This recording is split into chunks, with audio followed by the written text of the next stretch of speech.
আসসালামু আলাইকুম। কেমন আছেন আপনারা? মাইক্রোসফট ওয়ার্ড নিয়ে ১ম একটি ভিডিও আজকে দেখাবো। ভিডিওটি থাকবে একটি ট্রেজারিস চালান বা চালান ফর্ম তৈরির উপরে। অনেকেই এই চালান ফর্ম আ কিভাবে করতে হয় বা এখানে টেক্সট বক্সগুলো কিভাবে ওয়ার্ডে এড করতে হয়, আ এই বিষয়গুলো আসলে অনেকে গ্রুপে পোস্ট করে। একেবারে নতুনদের জন্য এই ফর্মটি ক্রিয়েট করে দেখাবো। আপনি যদি নতুন একেবারে ওয়ার্ডে নতুন হয়ে থাকেন তাহলে অবশ্যই এই ভিডিওটি আপনার জন্যে। আপনি দেখলে শুধুমাত্র ট্রেজে চালান না, আপনি যেকোনো ধরনের টেবিল বা যেকোনো বক্সের কাজ বা টেক্সট বক্সের কাজ আপনি এখান থেকে দেখে শিখে নিতে পারবেন বা করে নিতে পারবেন। তো কাজটি করতে হলে অবশ্যই একটি আপনাকে এই ফর্মের একটা প্রিন্ট কপি আপনাদের আলাদাভাবে হাতে রাখতে হবে। আমার এখানে একটি ডিজাইনে করা আছে দেখে আমি এটা দেখে করব। ১ম এ আমি মাইক্রোসফট ওয়ার্ডের যেকোনো একটি ভার্সন ওপেন করব এবং একটি নতুন ব্ল্যাংক শিট নিব। ব্ল্যাংক পেজ নিব। ব্ল্যাংক পেজটাকে আমি একটু পেজ সাইজ চেঞ্জ করে দিব। পেজ সেটিং করে নিব। পেজ সেটিং এর জন্য পেজ সেটআপ থেকে আমি টোটাল উভয় দিকে মার্জিন দিব 1/2 ইঞ্চি করে। আপনার কম বেশি আপনি দিতে পারেন। পেজটা অবশ্যই ল্যান্ডস্কেপ ওরিয়েন্টেশন এ থাকবে এবং পেপার সাইজটা হবে A4 দিয়ে ওকে করে দিব। দেখুন আমার পেজটি ল্যান্ডস্কেপ হয়ে গেছে। আমি একটু জুম বড় করে নিই। ১ম এ প্রাইমারি কিছু সেটিং আছে, সেটা হচ্ছে আমি এখান থেকে নো স্পেস দিব। লাইনের মাঝে কোনো স্পেস থাকবে না। একটি লাইনের মাঝে অন্য একটি লাইন যখন নিচে হবে তখন কোনো স্পেস থাকবে না। এরপরে আমি এখানে ফন্টের নাম দিব সুতোনিয়াম জে। আমি সুতোনিয়াম জেতে টাইপ করব এবং ফন্টের সাইজ একটু ডিফল্ট ভাবে ১৪ বা ১৫ আপনি যেটা দিয়ে স্বাচ্ছন্দ্য ফিল করেন। আমি ১৪ বা ১৫ দিয়ে দিব। ওকে। এখন আমি যে কাজটি করব, ১ম এ চালান ফর্ম বা এই টেক্সট বক্স এবং চালান ফর্ম এক লাইনে দিয়ে দিব। এর জন্য আমাকে এখানে অনেকেই টেক্সট বক্স নেন বা চালান ফর্ম টাইপ করেন। আমি এর জন্য শুধুমাত্র একটি টেবিল এখানে ইনসার্ট করব। শুধুমাত্র একটি টেবিল। একটা নির্দিষ্ট পরিমাণে কিছু সেল নিয়ে, কলাম নিয়ে একটি টেবিল ক্রিয়েট করব এবং টেবিলের লাস্টের দিকে যে কপি নাম্বারগুলো আছে এগুলো আমি টাইপ করে দিব। যেমন ১ম ছিল ১ম ব্র্যাকেটে মূল, ব্র্যাকেট শেষ কপি, এরপরে ২য় কপি, এরপরে আছে ৩য় কপি। তার ঠিক আগে আছে একটু মাঝামাঝি পর্যায়ে আছে চালান ফর্ম। ওকে। এখন দেখুন এখান থেকে আমি সেটিংটা কিভাবে চেঞ্জ করব, কোনো টেক্সট বক্স ছাড়াই আমার এই কাজটি হবে। টেক্সট বক্স দিলে অনেক সময় টেক্সট বক্স ইনসার্ট করে কাছাকাছি মেলানো যায় না, সুন্দর হয় না। আর অনেক সময় উল্টাপাল্টা দেখায়, এক টেক্সট বক্সের মধ্যে অন্য টেক্সট বক্স ঢুকে যায়। সেক্ষেত্রে আমি ১ম টেবিলটার যে ডিজাইন থেকে আমি টোটাল টেবিলটা সিলেক্ট করে নো বর্ডার করব আগে আমি। হোম থেকে টোটাল নো বর্ডার করে দিব এবং শেষের ৩টা যে কপি দিয়েছিলাম শুধুমাত্র সেটা সিলেক্ট করে অল বর্ডার করে দিব। দেখুন অল বর্ডার হয়ে গেছে। আপনি একটু জুম করে দেখতে পারবেন এবং টোটাল লেখাটাকে আমি একটু সেন্টার করে দিব। দেখুন আপনি যদি এই এই ডিজাইনটা আপনি চাচ্ছেন তাহলে দেখেন অটোমেটিক্যালি আপনার এই কপি ডিজাইনটা এবং চালান ফর্মের ডিজাইনটা একই জায়গায় হয়ে গেছে এবং চালান ফর্মটাও মাঝামাঝি আছে। এবং নেক্সটে আমার আরো কিছু টাইপ আছে, যেমন টিআর ফর্ম নং ৬ এসআর ৩৭ দ্রষ্টব্য। এটা আমি একটু টাইপ করে দিব।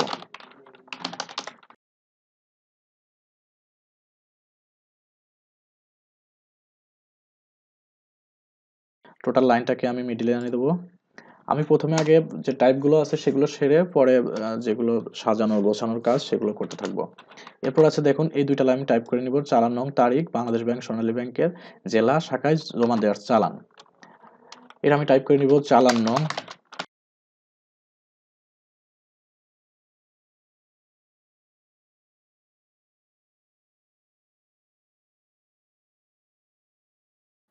চালান।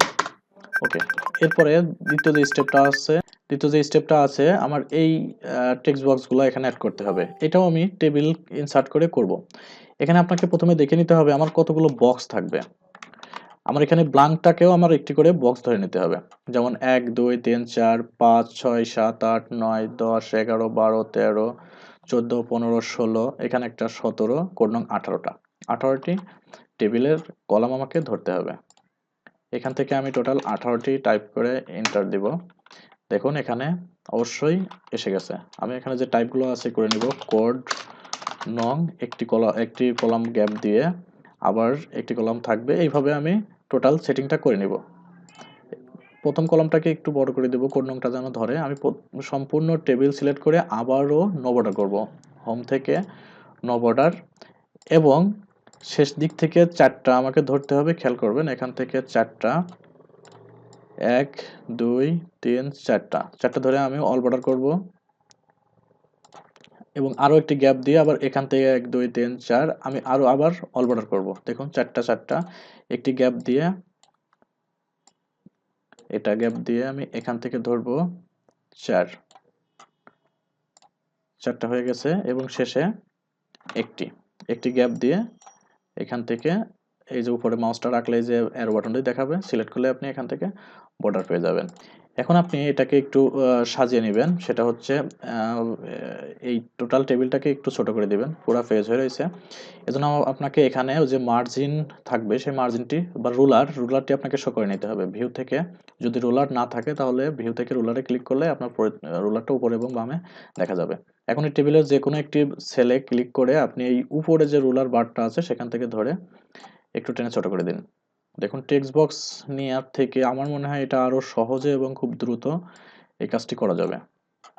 এখন টোটাল এগুলো যদি আরো ছোট করতে মনে হয় বা ছোট করা যায় বা ছোট করা লাগে, সেক্ষেত্রে আপনি কিন্তু প্রত্যেকটা টাইপ করে আপনি বা টাইপ করার আগে আপনি এখান থেকে ছোট করে দিতে পারবেন।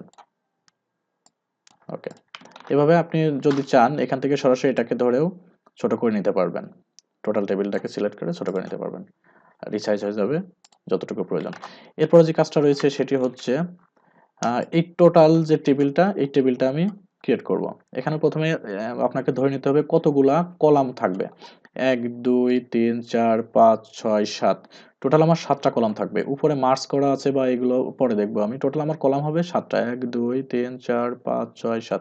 আমি 7টা এখান থেকে টেবিল থেকে কলাম অ্যাড করে নিব। টোটাল ইনসার্ট টেবিল থেকে 7টি। এখন 7টি করার পরে আমি একটু পেজ সেটআপটা একটু করে নিব, সরি টেবিলের সেটিংটা একটু করে নিব। প্রথমে 1 2 3 4 পর্যন্ত আমার মার্জ থাকবে। এজন্য আমাকে 4টা কলাম সিলেক্ট করে রাইট বাটন ক্লিক করে মার্জ সেল করে দিব। এরপরে আরো দেখব এখানে দুইটা ঘর মিলে বা দুইটা কলাম মিলে একটি টাকার অঙ্ক, এটাকে মার্জ সেল করে দেব এবং শেষে আছে বিভাগ প্রতিষ্ঠানের নাম এবং এটা একটি টোটাল এইভাবে মার্জ করা আছে, মার্জ করে দিব। এরপরে আরো একটি রো অ্যাড করে নিব। রো অ্যাড করে নিয়ে এখন কিছু বিষয় এখানে খেয়াল করবেন। প্রথমে টাইপ করে নেবেন, এরপরে সাজিয়ে নেবেন। আমি একটু টাইপ করে নিচ্ছি আগে সবগুলো লেখা, পরে আমি সাজানোর সময় আবার বিস্তারিত বোঝাবো।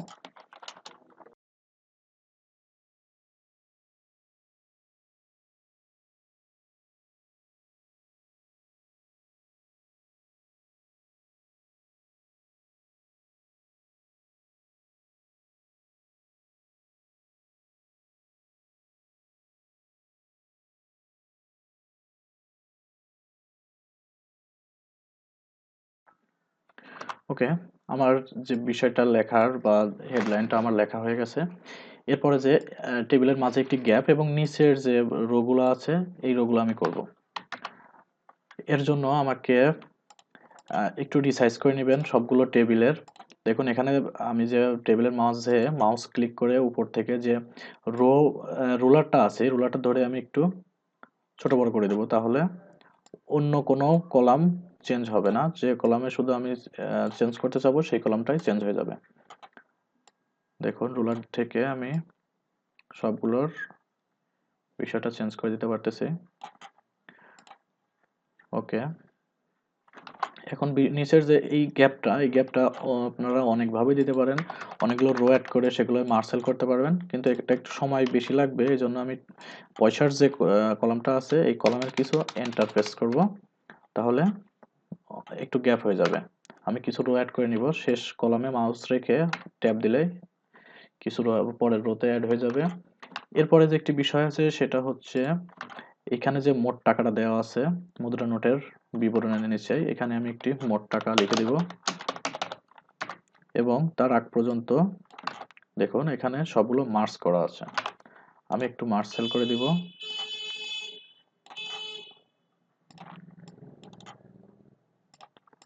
আমি কিন্তু এখানে কোনো ড্র টেবিল নিচ্ছি না। ড্র টেবিল নিলে অনেক সময় মাউস বা প্রেস করতে বা ক্লিক করতে অনেক সময় ঝামেলা করে, এই কারণে আমি সবগুলো মার্জ সেল করে নিচ্ছি, কোনো ড্র টেবিল ইউজ করব না। ওকে, আরো কিছু রো অ্যাড করে নিব, 3টা রো আমি অ্যাড করে নিব, 1 2 3, 3টা রো অ্যাড করে নিব। এই জন্য প্রথমে টাকা কোথায় লেখা আছে, টাকা ব্র্যাকেটে অবশ্যই দিব কোথায়, এরপরে রোতে লেখা আছে টাকা পাওয়া গেল, এরপরে আছে তারিখ। আচ্ছা, এই টাকা কোথায়, এইটা আপনার কোন পর্যন্ত মার্জ হবে একটু খেয়াল করবেন। মোট টাকার নিচ পর্যন্ত এই মুদ্রা নোটের যে কলামটা আছে এই পর্যন্ত মার্জ হবে। এগুলো সিলেক্ট করে আমি মার্জ করে দিব। টাকা পাওয়া গেল একই অবস্থায় মার্জ হবে, একই অবস্থায় সবগুলো বিষয়টাকে, লেখাগুলোকে আমি একটু লেফট অ্যালাইন্স করে দিব। লেফটে ক্লিক করলে লেফট অ্যালাইনমেন্ট হয়ে যাবে। এরপরে বিষয়টা হচ্ছে ম্যানেজার, বাংলাদেশ ব্যাংক বা সোনালী ব্যাংকের ম্যানেজারের স্বাক্ষর। স্বাক্ষরের জন্য আপনি এখানে টাইপ করবেন যে ম্যানেজার, মিডিলে আপনি টাইপ করেন সমস্যা নেই, নিচের রোগুলোতে 3টার মধ্যে ম্যানেজার, ম্যানেজার, এরপরে বাংলাদেশ ব্যাংক। প্রথমে আপনি এটাকে একটু মার্জ করে নেবেন, তাহলে কাজ সহজ হবে বা কাজের মধ্যে ঝামেলা করবে না। সবগুলোকে মার্জ করে নেন, একটা বক্স করে দেন, সমস্যা নেই, মার্জ। ওকে, ম্যানেজার এন্টার দিয়ে লিখবেন বাংলাদেশ ব্যাংক, ব্যাংক অবলিক সোনালী ব্যাংক লিমিটেড। আচ্ছা, এখানে যে বিষয়টা একটু লক্ষ্য করবেন সেটা হচ্ছে এখানে কিন্তু টোটাল কলামের নিচেই আছে। এই জন্য টোটাল কলামের নিচেই ক্লিক করার জন্য লেখাটা কলামের নিচে আনার জন্য লেখাটাকে সিলেক্ট করার পরে আপনি এখান থেকে অবশ্যই 2019 ভার্সনে লেআউট থেকে পাবেন। লেআউট থেকে দেখুন টেক্সট অ্যালাইন্সের বেশ কিছু এখানে অপশন আছে। আপনি এই মিডলেরটা এবং অ্যালাইন্স বটম সেন্টার একদম নিচে এবং সেন্টারে দিয়ে দিবেন, তাহলে আপনার এই লেখাটা নিচে এবং মিডলে হয়ে যাবে। আচ্ছা, আরেকটি বিষয় হচ্ছে এখানে নোট আছে, নোটটা আমি টাইপ করে দিব। এবার টেবিল থেকে বের হয়ে আসবো। টেবিল থেকে বের হওয়ার জন্য আপনি এখানে এন্টার একটু কমাই দেন, পয়সার কমায় এন্টার আছে। ওকে, এখন দেখুন এখানে আমি টেবিলের বাইরে চলে এসেছি। এখন আমি কথাটা লিখে দিব, নোট টাইপ করে দিব, নোট 1।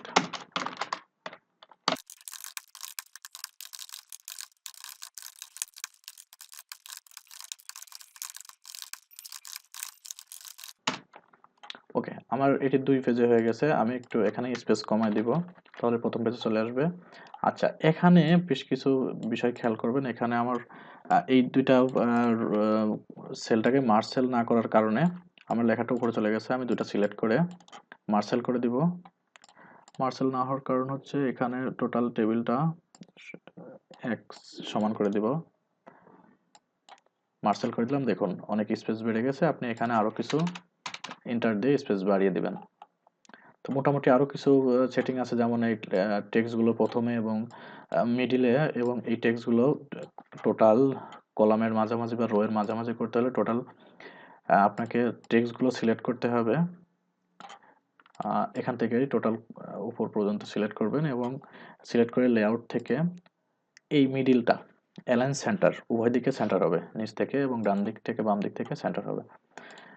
এই ছিল আজকের যে টোটাল ট্রেজারি চালানের ফর্মটা। এটা আপনি একটু প্রিন্ট অপশনে দেন, তাহলে আপনি ফুল ভিউটা পেয়ে যাবেন। এরপরে যদি আপনার কোনো টেনে কোনো দিকে সমান করা লাগে বা ছোট বড় করা লাগে, সেটি আপনি অবশ্যই করে নিতে পারবেন। এরপরে আপনি এটাকে সেভ এস পিডিএফ এ আপনি করবেন। 2009 ভার্সনে আপনি সেভ এস পিডিএফ পাবেন সরাসরি।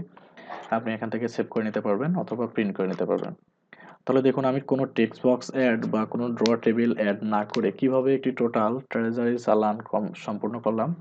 আপনি চাইলে এভাবে ট্রেজারি চালানের যে টেক্সট বক্সের আইডিয়া বা এখান থেকে শুধুমাত্র টেক্সট বক্স ছাড়া টেবিল অ্যাড করে কিভাবে কাজ করা যায়, এটি যদি ধারণা পেয়ে যান তাহলে সবগুলো কাজে আপনি এই বিষয়টা কাজে লাগাতে পারবেন, যেগুলোতে টেক্সট বক্স নিতে অনেক ঝামেলা হয়, অনেক অনেক সমস্যা তৈরি করে। সেক্ষেত্রে আপনি কলাম অ্যাড করে কাজটি করতে পারেন। ধন্যবাদ, ভালো থাকবেন। আর এক্সেল মাহমুদের চ্যানেলে যদি আপনি নতুন হয়ে থাকেন তাহলে অবশ্যই সাবস্ক্রাইব করার জন্য বিশেষভাবে অনুরোধ করলাম। আর যদি আগে থেকে সাবস্ক্রাইব করে থাকেন অনেক অনেক ধন্যবাদ। আর এক্সেল মাহমুদের যে অফিসিয়াল ফেসবুক গ্রুপ আছে অবশ্যই সেখানে জয়েন করবেন। আর আপনার সকল সমস্যা এখানে শেয়ার করলে আশা করি সমাধান পেয়ে যাবেন, এবং আমাদের যে এখানে যে মেম্বারগুলো আছে অবশ্যই সমাধান করার চেষ্টা করবে। ধন্যবাদ, ভালো থাকবেন। আল্লাহ হাফেজ।